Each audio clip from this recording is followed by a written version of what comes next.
And Pat Shamblin here. I thought it'd be interesting to talk about what happens to lottery winnings. A lot of people talk about it. Where do they go? Why do they disappear so fast? The big reason is because money is value for serving your community, serving your neighbor. So when you serve by going to your job and working, serving, you get money or value in return. And typically, the way biblical principles work is that as you're responsible with small things, you're given more. And so if you're handling, let's say, $30,000 very responsibly, then you could probably handle $50,000 responsibly.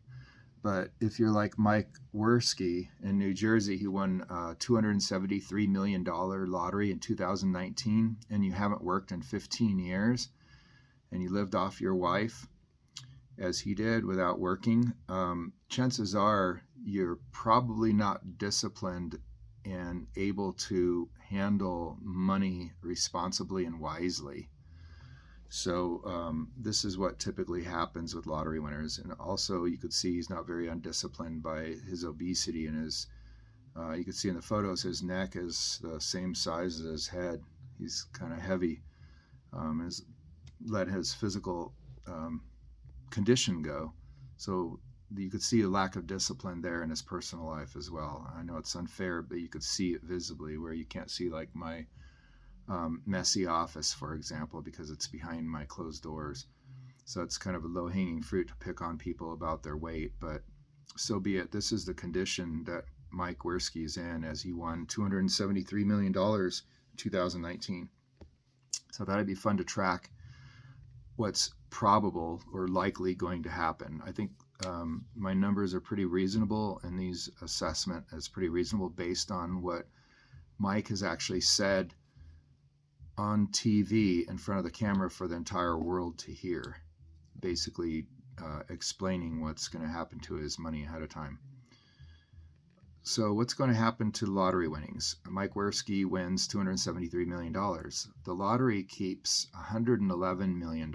So now Mike is down to 162. So he immediately went from 273 million, which is what the giant check that he held said on it, what everybody's talking about, 273. He's actually getting 162 million. However, now Mike pays $39 million in federal income tax, and he pays $17.4 million in New Jersey state income tax.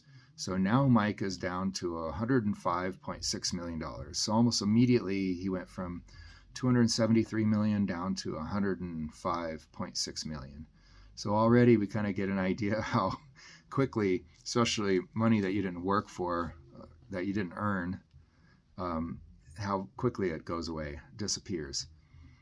So since Mike didn't work during his 15 years of marriage, and he recently divorced his wife, it's very possible that either she will want half of it, or maybe lawyers will urge her to get half of it, which seems pretty right. Even on ABC, when they did a special about Mike Werski and his winners, the people on there were talking about how much his ex-wife should get. And also George Stephanopoulos was on that show. He was an advisor to the Clintons back in the 90s. And he also commented that his wife should get something. So let's say his wife gets half of it. So that now that she gets half of the 162 million that he actually received after the lottery's cut. So that would be 81 million for her. That would include whatever she would get less, of course, than that, because her lawyers would get a certain amount. So since Mike had 105.6 million, if his wife gets 81 million, Mike is now down from 273 million to 24.6 million. And Mike promised on video that he would pay Phil Campolo for returning it, his lost lottery tickets. He would pay an undisclosed amount.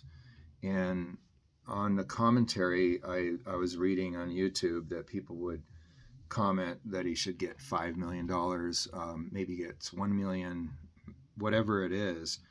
I'm sure that there's people probably pressuring Phil, whether he wants to or not, to take more as well. So who knows what that could end up being. But let's say out of $273 million, the guy that was actually responsible for you winning once you already won because you left your lottery tickets at the store and he saved them for you and returned them as the right thing to do. Well, 273 million, so 5 million wouldn't be much out of 273, considering that made it possible for Mike to win.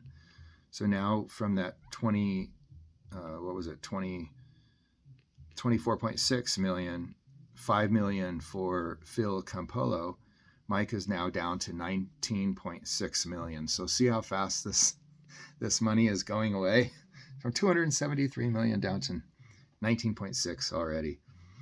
Now, Mike's lawyers will get their cut for setting up a trust to make sure Mike doesn't run out of money and to pay for Mike's medical expenses for his unhealthy lifestyle of not working and obesity. Now, this is for the rest of his life. So he mentioned, this is Mike himself mentioned, that he has a team of lawyers or he has lawyers or whatever. And I'm sure they're going to recommend that he sets up a type of trust, a type of retirement account, so that he will receive money for the rest of his life, to set aside some so he doesn't, because they know he could burn through it as fast as he could sign his name. That's the reality. You could look outside your door and see a office building downtown, maybe 2 or 3 of them or whatever, and you could actually spend $273 million almost as fast as it almost as fast as you could sign your name, basically. So I'm sure the lawyers know that, so they're trying to do the right thing for him. They're going to set up an account. They're also going to get a percentage of that. And so they'd probably set aside, let's say $10 million would be pretty conservative to cover not only a retirement for Mike and his medical benefits, but also for that of his mother that he was, I believe, either living with, or at least she was sitting next to him when he won the lottery ticket. So for Mike and his mother, retirement and medical expenses, $10 million. So now Mike is down to 9.6. Sounds pretty crazy, right? Going from 273 to 9.6. You could see it's disappearing. Now, Mike is a mega millionaire. He's worth hundreds of millions. Well, at least that was the feeling you got when he saw the 273 number, and that's what everybody else thinks. So buying a $6 million house is truly very conservative for somebody worth 273 million. Again, that's the mindset. So after the 10 million set aside, $6 million for a house, now Mike is down to 3.6. At 54 years old, Mike is suddenly very attractive, or Mike appears to be very attractive by young, single, very attractive women. After all, because he has lots of money, and so there will be some people call gold diggers, whatever you want to call it, for whatever reason. Suddenly he's going to have lots of friends. He's going to have lots of girlfriends, and whenever he goes to the bar or wherever he hangs out or whatever he does, he's going to be buying drinks for people, and he's going to have lots of attention from females. So that is going to cost him more money. Mike said on TV that he was planning to go into business with some friends and family members, and they're all going to have ideas and things that are going to make a lot of money. And of course, Mike's going to want to do the right thing if he has nieces and nephews, and setting aside money for their scholarships and college. If they don't have a chance, maybe they see that as a great thing to do. And so between the girls, the family members going to business, that could be a few million. And then the spending sprees. So Mike also said that he's going to buy a Ford Raptor truck. Well, that's great. Now, let's say he gets the Shelby and he buys one at a premium. It's very easy that he could be spending 6 figures on a truck, and then find himself realizing that he gets more attention from these young ladies if he has a supercar. So he spends, 6 figures on a Lamborghini or whatever else, some type of sports car, which is not shocking to consider that somebody would do that. If you're 54 years old, you're single, or just divorced, and now suddenly you believe you're worth $273 million.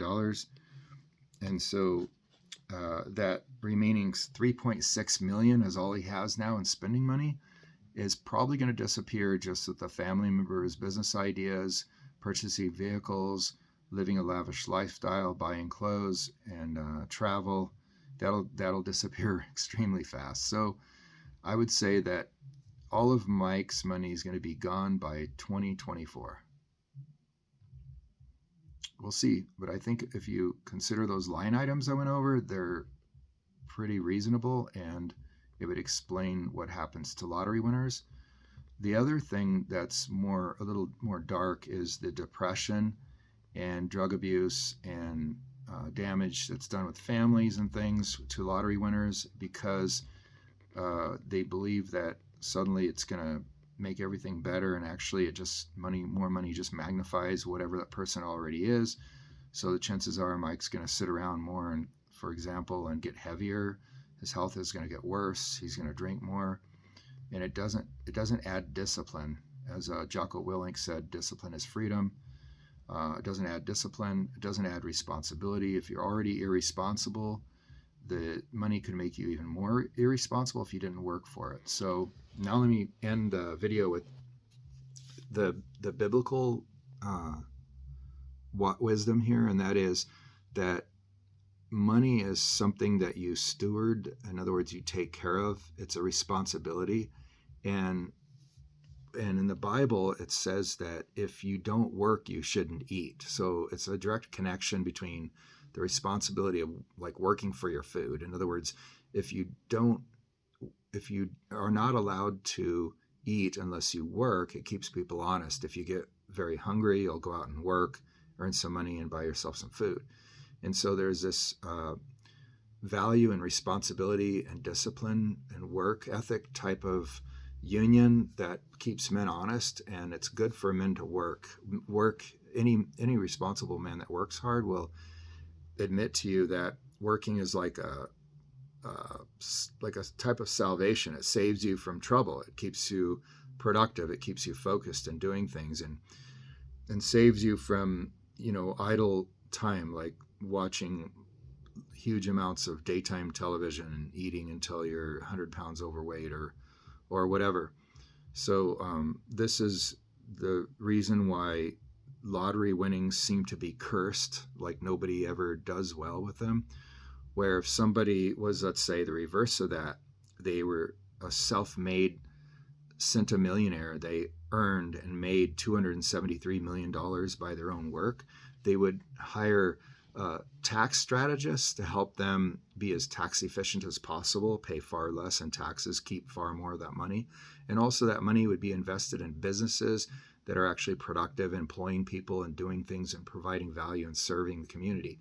So the $273 million that would be earned would be more righteous if it was earned in a moral and responsible way, assuming that it's not criminal or immoral work, but it's actually good work, like owning a business that serves the community in a legal and moral way. So that money could be blessed and could flourish, could grow into more, and oftentimes it does.